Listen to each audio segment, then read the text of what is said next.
Chronicles chapter 24. Joash was 7 years old when he began to reign. He reigned 40 years in Jerusalem. His mother's name was Zibiah of Beersheba. Joash did what was right in the sight of the Lord all the days of the priest Jehoiada. Jehoiada got 2 wives for him, and he became the father of sons and daughters. Some time afterward, Joash decided to restore the house of the Lord. He assembled the priests and the Levites and said to them, "Go out to the cities of Judah and gather money from all Israel to repair the house of your God, year by year, and see that you act quickly." But the Levites did not act quickly. So the king summoned Jehoiada the chief and said to him, "Why have you not required the Levites to bring in from Judah and Jerusalem the tax levied by Moses, the servant of the Lord, on the congregation of Israel for the tent of the covenant?" For the children of Athaliah, that wicked woman, had broken into the house of God and had even used all the dedicated things of the house of the Lord for the Baals. So the king gave command, and they made a chest and set it outside the gate of the house of the Lord. A proclamation was made throughout Judah and Jerusalem to bring in for the Lord the tax that Moses, the servant of God, laid on all Israel in the wilderness. All the leaders and all the people rejoiced and brought their tax and dropped it into the chest until it was full. Whenever the chest was brought to the king's officers by the Levites, when they saw that there was a large amount of money in it, the king's secretary and the officer of the chief priest would come and empty the chest and take it and return it to its place.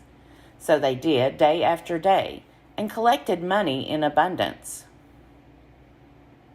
The king and Jehoiada gave it to those who had charge of the work of the house of the Lord, and they hired masons and carpenters to restore the house of the Lord, and also workers in iron and bronze to repair the house of the Lord. So those who were engaged in the work labored, and the repairing went forward at their hands. And they restored the house of God to its proper condition and strengthened it. When they had finished, they brought the rest of the money to the king and Jehoiada, and with it were made utensils for the house of the Lord, utensils for the service and for the burnt offerings, and ladles and vessels of gold and silver. They offered burnt offerings in the house of the Lord regularly all the days of Jehoiada. But Jehoiada grew old and full of days, and died. He was 130 years old at his death, and they buried him in the city of David among the kings, because he had done good in Israel, and for God and his house. Now after the death of Jehoiada, the officials of Judah came and did obeisance to the king. Then the king listened to them. They abandoned the house of the Lord, the God of their ancestors, and served the sacred poles and the idols. And wrath came upon Judah and Jerusalem for this guilt of theirs. Yet he sent prophets among them to bring them back to the Lord. They testified against them, but they would not listen. Then the Spirit of God took possession of Zechariah, son of the priest Jehoiada. He stood above the people and said to them, "Thus says God, why do you transgress the commandments of the Lord, so that you cannot prosper? Because you have forsaken the Lord, he has also forsaken you." But they conspired against him, and by command of the king they stoned him to death in the court of the house of the Lord. King Joash did not remember the kindness that Jehoiada, Zechariah's father, had shown him, but killed his son. As he was dying, he said, "May the Lord see and avenge." At the end of the year, the army of Aram came up against Joash. They came to Judah and Jerusalem, and destroyed all the officials of the people from among them, and sent all the booty they took to the king of Damascus. Although the army of Aram had come with few men, the Lord delivered into their hand a very great army, because they had abandoned the Lord, the God of their ancestors. Thus they executed judgment on Joash. When they had withdrawn, leaving him severely wounded, his servants conspired against him because of the blood of the son of the priest Jehoiada, and they killed him on his bed. So he died, and they buried him in the city of David, but they did not bury him in the tombs of the kings. Those who conspired against him were Zabad, son of Shimeath, the Ammonite, and Jehozabad, son of Shimrith, the Moabite. Accounts of his sons and of the many oracles against him and of the rebuilding of the house of God are written in the commentary on the book of the Kings. And his son Amaziah succeeded him. 2 Chronicles chapter 25. Amaziah was 25 years old when he began to reign, and he reigned 29 years in Jerusalem. His mother's name was Jehoiadan of Jerusalem. He did what was right in the sight of the Lord, yet not with a true heart. As soon as the royal power was firmly in his hand, he killed his servants, who had murdered his father the king. But he did not put their children to death, according to what is written in the law, in the book of Moses, where the Lord commanded, "The parents shall not be put to death for the children, or the children be put to death for the parents, but all shall be put to death for their own sins." Amaziah assembled the people of Judah, and set them by ancestral houses under commanders of the thousands and of the hundreds for all Judah and Benjamin. He mustered those 20 years old and upward, and found that they were 300,000 picked troops fit for war, able to handle spear and shield. He also hired 100,000 mighty warriors from Israel for 100 talents of silver. But a man of God came to him and said, "O king, do not let the army of Israel go with you, for the Lord is not with Israel. All these Ephraimites. Rather, go by yourself and act.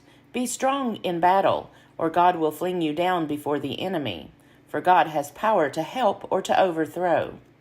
Amaziah said to the man of God, "But what shall we do about the 100 talents that I have given to the army of Israel?" The man of God answered, "The Lord is able to give you much more than this." Then Amaziah discharged the army that had come to him from Ephraim, letting them go home again. But they became very angry with Judah and returned home in fierce anger. Amaziah took courage and led out his people. He went to the valley of Salt and struck down 10,000 men of Seir.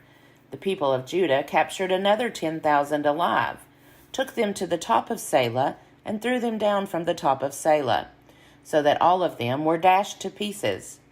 But the men of the army whom Amaziah sent back, not letting them go with him to battle, fell on the cities of Judah from Samaria to Beth-horon. They killed 3,000 people in them and took much booty. Now after Amaziah came from the slaughter of the Edomites, he brought the gods of the people of Seir, set them up as his gods, and worshipped them, making offerings to them. The Lord was angry with Amaziah and sent to him a prophet, who said to him, "Why have you resorted to a people's gods who could not deliver their own people from your hand?" But as he was speaking, the king said to him, "Have we made you a royal counselor? Stop. Why should you be put to death?" So the prophet stopped, but said, "I know that God has determined to destroy you, because you have done this and have not listened to my advice." Then King Amaziah of Judah took counsel and sent to King Joash, son of Jehoahaz, son of Jehu of Israel, saying, "Come, let us look one another in the face." King Joash of Israel sent word to King Amaziah of Judah, "A thorn bush on Lebanon sent to a cedar on Lebanon, saying, 'Give your daughter to my son for a wife.' But a wild animal of Lebanon passed by and trampled down the thorn bush. You say, 'See, I have defeated Edom,' and your heart has lifted you up in boastfulness. Now stay at home. Why should you provoke trouble so that you fall, you and Judah with you?" But Amaziah would not listen. It was God's doing, in order to hand them over, because they had sought the gods of Edom. So King Joash of Israel went up. He and King Amaziah of Judah faced one another in battle at Beth-shemesh, which belongs to Judah.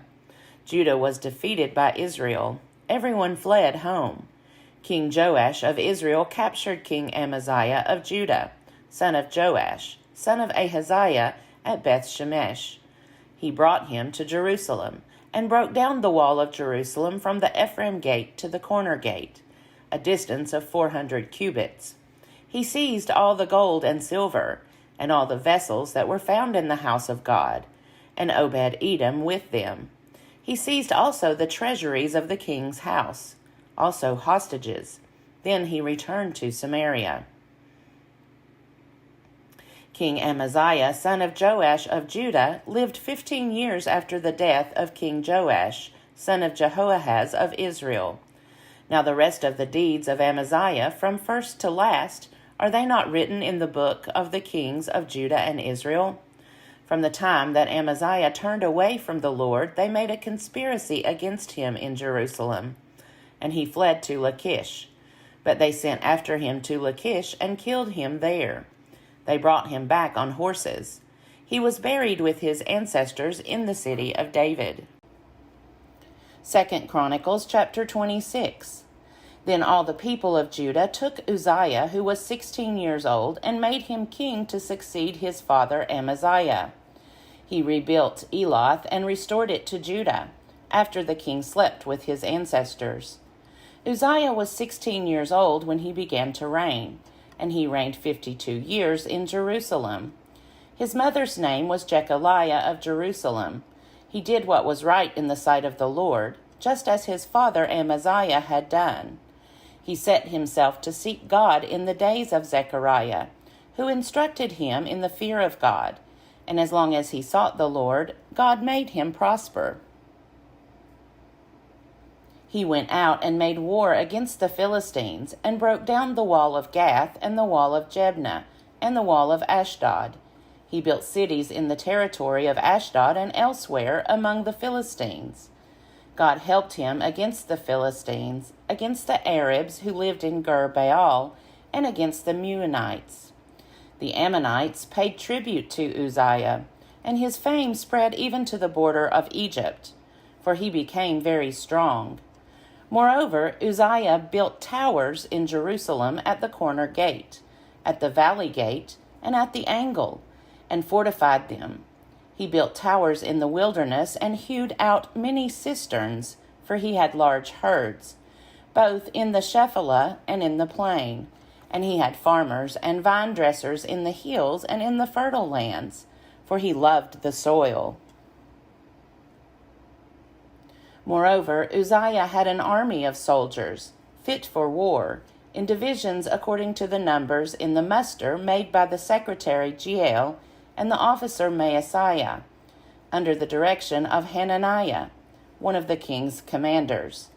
The whole number of the heads of ancestral houses of mighty warriors was 2,600. Under their command was an army of 307,500, who could make war with mighty power, to help the king against the enemy. Uzziah provided for all the army the shields, spears, helmets, coats of mail, bows, and stones for slinging.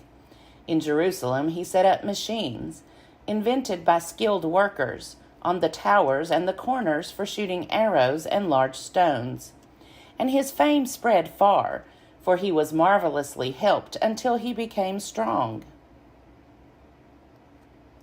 But when he had become strong, he grew proud, to his destruction. For he was false to the Lord his God, and entered the temple of the Lord to make offering on the altar of incense. But the priest Azariah went in after him, with 80 priests of the Lord who were men of valor. They withstood King Uzziah and said to him, "It is not for you, Uzziah, to make offering to the Lord, but for the priests, the descendants of Aaron, who are consecrated to make offering. Go out of the sanctuary, for you have done wrong, and it will bring you no honor from the Lord God." Then Uzziah was angry. Now he had a censer in his hand to make offering, and when he became angry with the priests, a leprous disease broke out on his forehead, in the presence of the priests in the house of the Lord, by the altar of incense. When the chief priest Azariah and all the priests looked at him, he was leprous in his forehead. They hurried him out, and he himself hurried to get out, because the Lord had struck him. King Uzziah was leprous to the day of his death, and being leprous lived in a separate house, for he was excluded from the house of the Lord. His son Jotham was in charge of the palace of the king, governing the people of the land. Now the rest of the acts of Uzziah, from first to last, the prophet Isaiah, son of Amoz, wrote. Uzziah slept with his ancestors. They buried him near his ancestors in the burial field that belonged to the kings, for they said, "He is leprous." His son Jotham succeeded him.